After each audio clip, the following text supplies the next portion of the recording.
So I think I just accepted that some people are gonna miss it, and the only thing that I can do is keep doing what I'm doing, and like try to do it as long as I do it, and that the volumes, and this is what's been great about reading these biographies about people like Duchamp and Boyce, that people got it wrong and wrong and wrong, and Jasper Johns would be like, dude, you missed it again.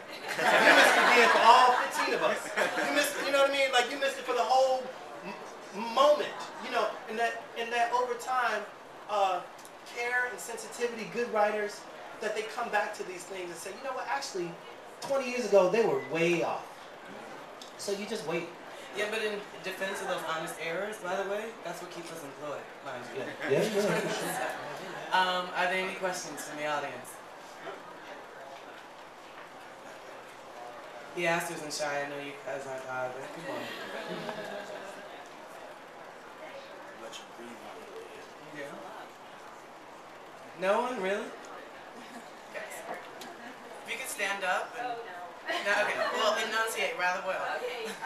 Well, since your legal purge has influenced me, I'll just ask because it's just floating around in my head.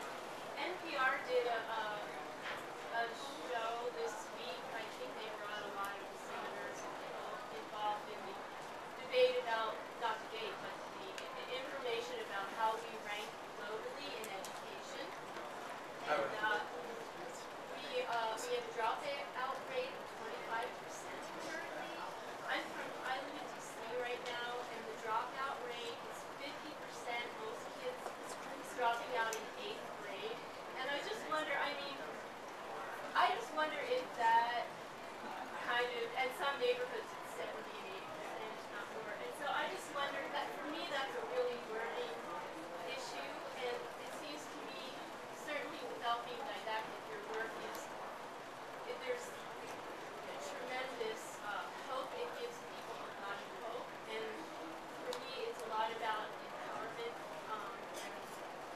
confluence, and nothing like education to empower a person. So I just wondered if you are personally involved with kids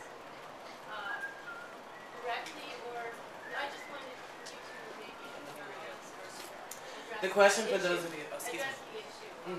The question for those of you who didn't hear was about the state of education in the U.S. right now. The speaker was quoting some statistics that she heard on NPR recently about the tremendous dropout rate across the country, and of course in particular sort of problematic areas. And she's wondering if Theaster personally or through his art is thinking about the issue of education, and if indeed you would like to address that at some point. Yeah, I don't know how you got through that without saying black. You know, like that's some crafty talking. That I think part of what you're asking about is like black boys, and about like and maybe the relationship between dropout rates and prison and like the number of 10. That's what I'm talking when I say confidence. Yeah. So yes, I work with kids. I've been using art money to like start these projects in other cities where like a team of artists go there and like love on the babies. And the thing that you know, I mean in the best ways. It's not like that. I mean, the Lord. But I think that the other part is that I've been saying that I want to personally ensure that like 10 years from now, maybe 20,000 more kids end up in MFA programs. That there's a way in which, you know, we could either leverage these art moments to just like become bigger and bigger in ourselves, or like we could leverage these moments to actually, you know, without even, they ain't even deep moves. Like, I went to St. Louis and WashU got all this money and they were like, well, we'll do it for you. We just need to know what to do. And then it's like, oh, we could set up a little institute for like, you know, 6th graders to learn design and art. And I ain't got to do nothing except tell them I might be a senior faculty one day there. Like, I just got to seduce them a little bit. And so I think that there's a way in which the problem of education, I can't tackle the whole thing. That's actually some devil shit. Like, it's really wrong. But I think that there is a way that I can use, we can use our kind of individual influences to kind of ask hard questions of places. So, you know, I'm that dude. I mean, I did arts education all of my life. You know, it's kind of always a thing, but it's like now we could actually like build some spaces and arrest kids from the block and like sit them down. And part of what made me want to go to high school, the high school outside, like I wanted to go to Whitney Young because that's where all the pretty girls were. You know, it's like I wanted to go to school, and I think when immigrants come to this country, there's a different thing motivating them than like a fourth or fifth generation brother or sister who's like, you know, let your mama get hosed down with a fucking water hose, you know, and see what dignity's left and see what happens to the folk after that. So I think in some ways those hoses downstairs, like I want to break that damn glass and spank some people. That there has to be a way that we can reverse 68. It has to be a way, you know. I don't know what it is. What about like on Dorchester, the Project Warehouse, a little moment on a block? Yeah. Change that block. There's kids in those blocks. So Kavi mentioned, I have this project in Chicago called the Dorchester Projects, where we're just taking these abandoned buildings, converting them into usable cultural spaces, and then with the kids on my block and the adults, I mean the people on my block, we do things. And part of what makes it really special to me is because people on my block want to be there, but people from all over the city want to be there. And when they get together, all these new models for how one lives. Like my next door neighbor, he was like, I've just never had this kind of conversation before. You know, I've never seen this many well-to-do people on the south side of Chicago.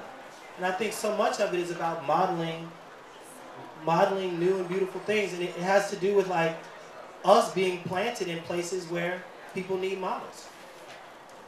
I see the question. Yeah. Bernard? Do you think you set such an amazing example of an artist, you know, engaged in a community, and you know, starting with Gordon Clark, but in today's society and the kinds of communities that you're dealing with and having an impact on, the ramifications are so much broader and so much more vital and so much more positive, far-reaching. You had an amazing installation at Whitney Biennial last year, and I'm just wondering, are there things, thinking about that, other installations at the Milwaukee Art Museum, are there things that institutions, museums, or public art spaces can do better or do differently to better accommodate artists like yourself, whose work really starts with and ends with the community and not necessarily meant to hang on the wall like other art?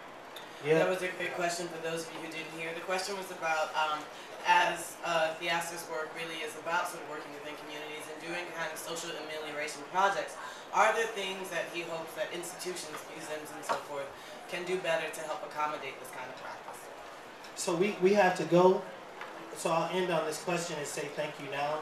But there's a way. Okay, so I love systems, and what I'm becoming clear about is that museums have that same question: how can we have more substantial impact in the places that we're in?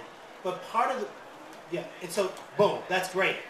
But then there are the philanthropic organizations that say museums should have more impact on places, and so it's like that philanthropic largesse is also kind of helping to influence how museums think about what their priorities are, because that's a shitload of money. And so when there was a moment where museums only had to reflect on themselves, that's what they did. But we're in a moment where cities are in such crisis that like museums are like the few solvent institutions that can like actually be impactful. Not solvent. Or solvent. solvent is Or not solvent. really the same. Museums are right. Museums are poor. Museums are, oh yeah, right? But there's a way in which maybe museums are being called upon to do more than they used to do. Right? And so in a way, I feel like I'm in a great flow right now because it happened that my practice landed there. I don't want the museums to neglect the painters. I don't want the museums to neglect people who are not interested in this thing outside, but interested in like the cultivation of practice. Because I think that there is this balance of like not everybody should be like, not everybody's skilled at working with communities outside of museums.